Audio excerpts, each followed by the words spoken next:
প্রবাসী থেকেও হৃদয়ে বাংলাদেশ, আবারও তার প্রমাণ মিলল ওমানের বৈশাখী উৎসবে। প্রাণের উচ্ছ্বাস আর রঙিন আয়োজনে বাংলা নববর্ষকে বরণ করে নিলেন ওমান প্রবাসী বাংলাদেশিরা। 9 মে শুক্রবার রাজধানী মাস্কাট থেকে প্রায় 84 কিলোমিটার দূরে বারকার আল সোয়াদে ওয়াটার পার্ক হয়ে উঠেছিল একখণ্ড প্রাণীর বাংলাদেশ। ওমানের বাংলাদেশ সোশ্যাল ক্লাব আয়োজিত নববর্ষ উদযাপন ও বৈশাখী মেলা রূপ নেয় প্রবাসীদের আনন্দ মিলন মেলায়। এক কথা বলবো কি, আমরা যে এখানে ওমানে আসছি বা প্রবাসী আছে, এটা আজকের দিনের জন্য কিন্তু ভুলে গেছি, যেন বাংলাদেশে আছে। এখানে কোনো ব্যবসা না, এটা কোনো লাভজনক প্রতিষ্ঠান না। সোশ্যাল ক্লাব এই রিসোর্টের ভাড়া 3 রিয়াল, বৈশাখী মেলার 1 রিয়াল 4 রিয়াল, আমরা নিয়েছি 2 রিয়াল করে, যার দরুন অনেক লোক সমাগম এখানে হচ্ছে। ওমানের নানা প্রান্তে হাজার হাজার প্রবাসী বাংলাদেশি বাঙালিয়ানার টানে জড়ো হন এই প্রাণের উৎসবে। কেউ পরিবার নিয়ে, কেউ বন্ধুদের সঙ্গে মেতেছিলেন আনন্দ আর উচ্ছ্বাসে।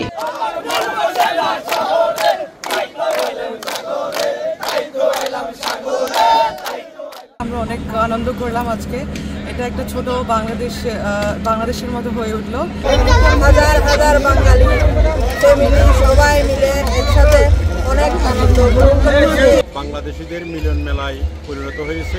আমরা মূলত উদ্দেশ্য হইল বাংলাদেশের এখানে যে 8 লক্ষ লোক বসবাস করে তাদেরকে আমরা আনন্দ দেওয়া। আমার মনে হয় আজকে আমাদের বাংলাদেশে যে আমরা ঈদ করি, সেই ঈদের থেকে জনমনে সেই জন্য শ্রুতগতভাবে অনেক কিছু উদ্দীপনা দেখতে পাচ্ছি। লাল সবুজের ছোঁয়ায় বৈশাখী সাজে সেজে উঠেছিল পুরো আয়োজন।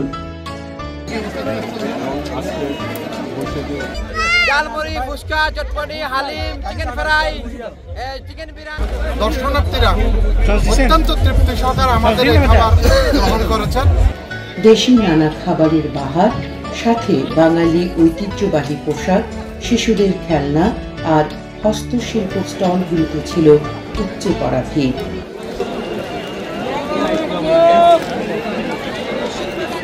অনেক অনেক আনন্দ, অনেক উপভোগ করছি, কেন কি প্রবাস জীবনে এর থেকে ভালো কিছু আর আশা করা যায় না। ওমানে জন্মেছি, এখানে আমরা বৈশাখী মেলা কিছু জানতাম না, বাট এখানে বৈশাখী মেলাতে আসিয়ে বহুত আনন্দ হয়েছে। ওয়াটার ওয়ার্ল্ডে শিশুরা যেমন মেতেছিল আনন্দে, তেমনি বাংলার ঐতিহ্যের হাডুডু দড়ি টানায় বড়রাও ফিরে গেছেন দুরন্ত শৈশবে।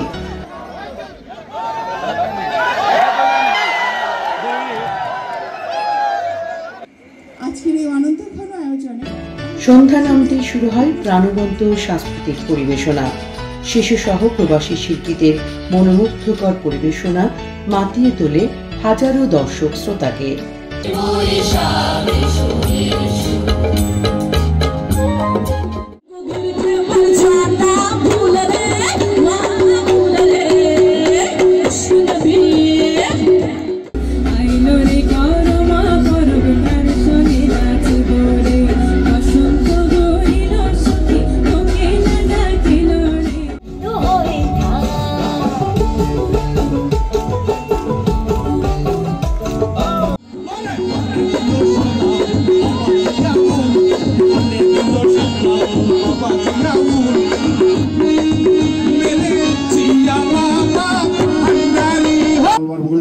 মেলার আকর্ষণ বাড়িয়েছে পুরস্কার।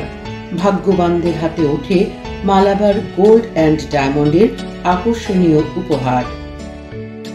এমন সারা জাগানো আয়োজনে মুগ্ধ উৎসবের প্রধান অতিথি ওমানে বাংলাদেশের নতুন রাষ্ট্রদূত। আমি এই সুন্দর আয়োজনের জন্য ধন্যবাদ জানাই বাংলাদেশ সোশ্যাল ক্লাব ওমানকে এবং পাশাপাশি এই ক্লাবের সাথে সংশ্লিষ্ট সম্মানিত সভাপতি এবং অন্যান্য সকল নির্বাহী কমিটির সদস্যকে, যাদের অক্লান্ত পরিশ্রমে এই অনুষ্ঠানটি আয়োজন করা গেছে। পাশাপাশি এই অনুষ্ঠানের যে প্রধান পৃষ্ঠপোষক এবং অন্যান্য সকল সংস্থা যারা এই আজকের এই আয়োজনে সহযোগিতা করেছেন, তাদের সবাইকে জানাই আন্তরিক ধন্যবাদ। মেলা হওয়ার কথা ছিল 2 মে, অনিবার্য কারণে 1 সপ্তাহ পিছিয়ে যাওয়ায় কমিউনিটিতে দেখা দিয়েছিল নানা প্রতিক্রিয়া। এই বিষয়ে ব্যাখ্যা দিলেন ক্লাব চেয়ারম্যান। আমাদের কাছে সমস্ত বৈধ কাগজপত্র থাকার পরও বর্তমানে এখানের পরিস্থিতি এবং সরকারের কিছু অতিরিক্ত বিধিনিষেধের কারণে আমাদেরকে অনুষ্ঠান পিছাতে হয়েছে। বাংলার সংস্কৃতি, বাংলার ঐতিহ্য ও আত্মপরিচয়ের এমন প্রতিফলনে অত্যন্ত আনন্দিত মেলার প্রধান পৃষ্ঠপোষক গালফ ওভারসিজ এক্সচেঞ্জের শীর্ষকর্তাও। আমরা আশা করি যে প্রবাসের মাটিতে এই ধরনের অনুষ্ঠানের মাধ্যমে আমরা দেশীয় সংস্কৃতির বিকাশ ঘটাতে পারবো, পাশাপাশি আমাদের ভবিষ্যৎ প্রজন্ম যারা এখানে বড় হচ্ছে ওরা বাংলাদেশ সম্বন্ধে জানতে পারছে, বাংলাদেশ কৃষ্টি এবং কালচারকে ওরা এখানে প্র্যাকটিস করতে পারছে। প্রবাসীদের বাঁধ ভাঙা জোয়ারে উচ্ছ্বসিত আয়োজক বাংলাদেশ সোশ্যাল ক্লাব কর্তৃপক্ষ। আল্লাহর রহমতে আমাদের এই অনুষ্ঠানে কোনো অঘটন হয় নাই এবং যারা স্টল আছে আলহামদুলিল্লাহ এদের চাহিদার চেয়েও বেশি এরা লাভবান হয়েছে। আমরা 32টা স্টল দিয়েছি, তারা খুব এনজয় করেছে, তারা খুব বিক্রি করেছে। সকালে চেষ্টা করাতে আমরা সুন্দরভাবে এটা সমাধান করতে পেরেছি। দারুণভাবে অনুপ্রাণিত মেলা আয়োজনের সহযোগী ক্লাবের উইংস নেতারাও। আজকে আমাদের দর্শকদের এবং আমাদের স্টল মালিকদের যে স্বতঃস্ফূর্ত অংশগ্রহণ দেখছি, আমি অভিভূত। আমার লাইফে আমি কখনো এত সুন্দর অনুষ্ঠান দেখি নাই। সত্যি এটা অনুষ্ঠান আমরা করছি বিদায় না। এই আয়োজন শুধু একটি উৎসব নয়, ছিল এক অভিজ্ঞান। প্রবাসী ও বাংলাদেশ বেঁচে আছে প্রাণে, ভালোবাসায়, মিলনে ও সংস্কৃতিতে।